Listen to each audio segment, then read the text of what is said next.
Good morning, Bakerfield Broncos students and families. My name is Mr. Thrasher. I'm your physical education teacher. I'm going to be reading to you from our book called A Boy Called Bat, Chapter 17. Chapter 17 at the clinic. Bat loved going to Mom's veterinary clinic. If it were up to him, he would go with her every time she had to work late instead of staying home with Jeannie. But Mom said that as much as she loved having Bat at work with her, all his questions sometimes kept the vet techs from doing their jobs. Bat tried not to ask so many questions, but there were so many interesting things to ask questions about. "Today, can you help Miss Lawrence with Bass?" Mom told Bat as she drove him the 3 miles from the wet school to the small brick building marked Valerie Tam DVM. Jeannie was always trying to get Mom to rename her veterinary clinic to something else. "Something fun," she said. "Something creative." So far, she had suggested the Furry Friends Clinic, Pause for a Moment Veterinarian, Nose to Tail, and everything in between, and her favorite, Paw Spittle. But Bat liked seeing Mom's name on the side of the building. It was like she was a celebrity. "I'm good at Bass," Bat said. "Yes," said Mom, "you are." When he pulled open the heavy glass door at the front of the brick building, Bat was overwhelmed by smells and sounds. The lavender peppermint spray they used to clean up pet accidents.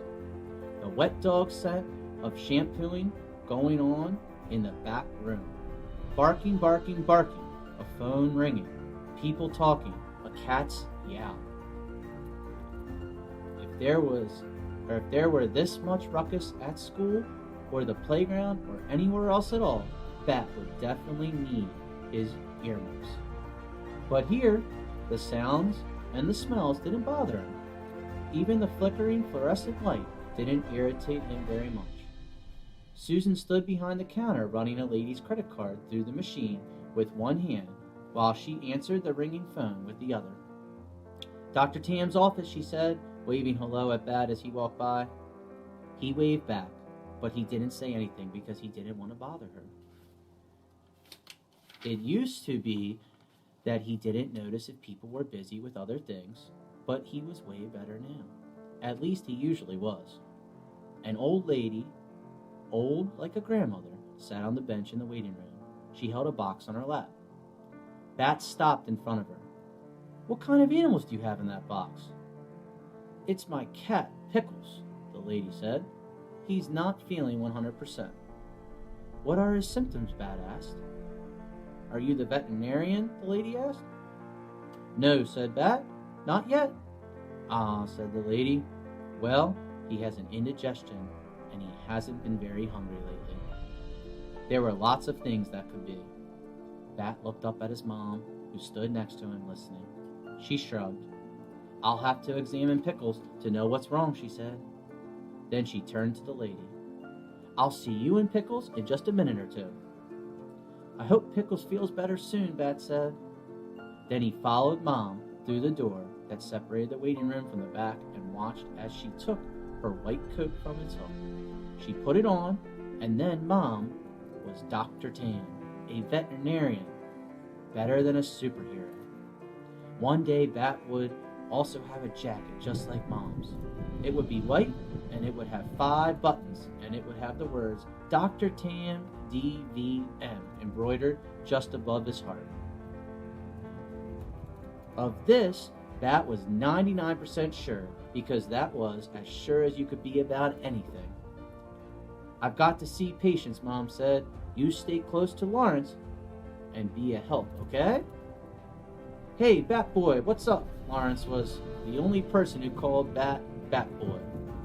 "Mom rescued a skunk kit and we're raising it. She says we're going to give him to a rescue in a month. Well, 3 weeks now, but I'm going to change her mind. We named him Thor," Bat said. Lawrence laughed. "I know all about the kit," he said. "Who do you think is taking care of him while you're at school?" "You are," said Bat. "You're doing a good job." Lawrence rumpled Bat's hair, and Bat smoothed it down again. Of course I'm doing a good job, Lawrence said. It's the only kind of job I know how to do. Look! He reached into the neck of his shirt and pulled out the strangest necklace Bat had ever seen. It was made of t-shirt material and it ended in a little pouch just big enough for cradling a skunk kitten. Is Thor in there? Bat asked. Lawrence nodded. Yep, the little guy seemed kind of lonely in his kennel, so I made a sling for him out of one of my old t-shirts last night. See? Snug as a bug in a rug. Lawrence opened the pouch so Bat could see. There was Thor, curled into a little sleeping ball. Can I wear him? Bat asked. Of course we don't want to get him wet when I'm washing the dogs here. Very carefully, Lawrence pulled the sling up over his head and then lowered it over Bat's. But the sling, which had barely reached Lawrence's chest, sank all the way to Bat's belly button. We can fix that, said Lawrence, and he looped the fabric into a knot behind Bat's neck to shorten the sling. There, he said, now you're marsupial bat. There are no marsupial bats, Bat said. Marsupial infants need to have strong arms and claws to climb into their mother's pouch. Bats have wings. Bat peered into the pouch to see if Thor had been disturbed by the movement, but the kit was still fast asleep. He's got more fur than he had this morning, Bat said. I can see the black and white growing in. They grow up so fast, Lawrence said. You seem bigger than last time I saw you, too. Not you, said Bat, closing up the pouch and tucking into his shirt. You're already all the way big. Lawrence grinned. If I get any bigger, I'll have to buy special order shoes. I already wear the biggest size the shoe store sells. Good thing you're too old to grow, Bat said. Good thing indeed, said Lawrence. Then he said, Thor is a great name, Bat. Did you come up with it? No, said Bat. Janie did. You're a lucky kid to have such a creative sister, Lawrence said. Did you thank her? No, said Bat, not yet. Well, there will be time for that, Lawrence said. How about assisting me with some baths? Usually Bat would do just about anything to help Lawrence with baths. But now with Thor in the sling curled up in his sleeve, I don't know, Bat said. Don't worry about the kit, Lawrence said. You can wear an apron. I'll do all the soapy stuff. Lawrence draped the green apron around Bat's neck. Bat tried to make sure it wasn't pressing too tight against the sling as Lawrence tied the waist strap. All good? Lawrence asked. I can't tell if Thor's still breathing, Bat said. Maybe it's too tight. Lawrence untied the strap and Bat took off the apron. He pulled open the sling and peered inside. There was Thor, still tightly curled into a ball, still fast asleep. He's okay, sighed Bat. Lawrence patted Bat's shoulder. Maybe you can just keep me company today.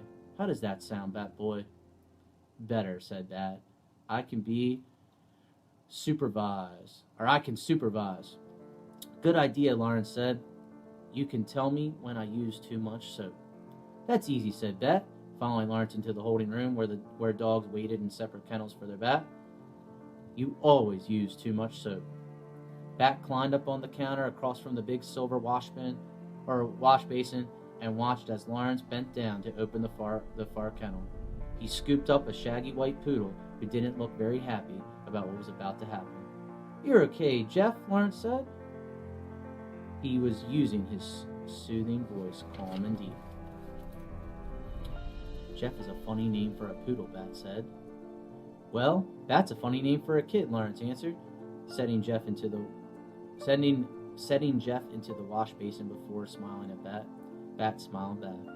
Then Lawrence got to work, slipping Jeff's head into a restraint so he couldn't jump out of the tub, then turning on the faucet and running his hands under the water to check its temperature before he started spraying down the dog.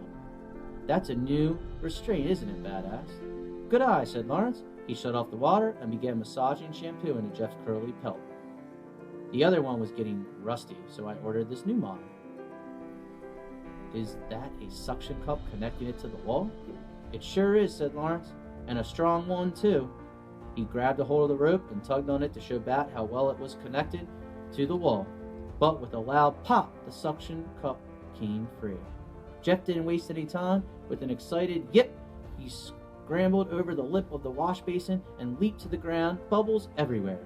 He slipped and slid when he landed, his nails scraping across the linoleum floor.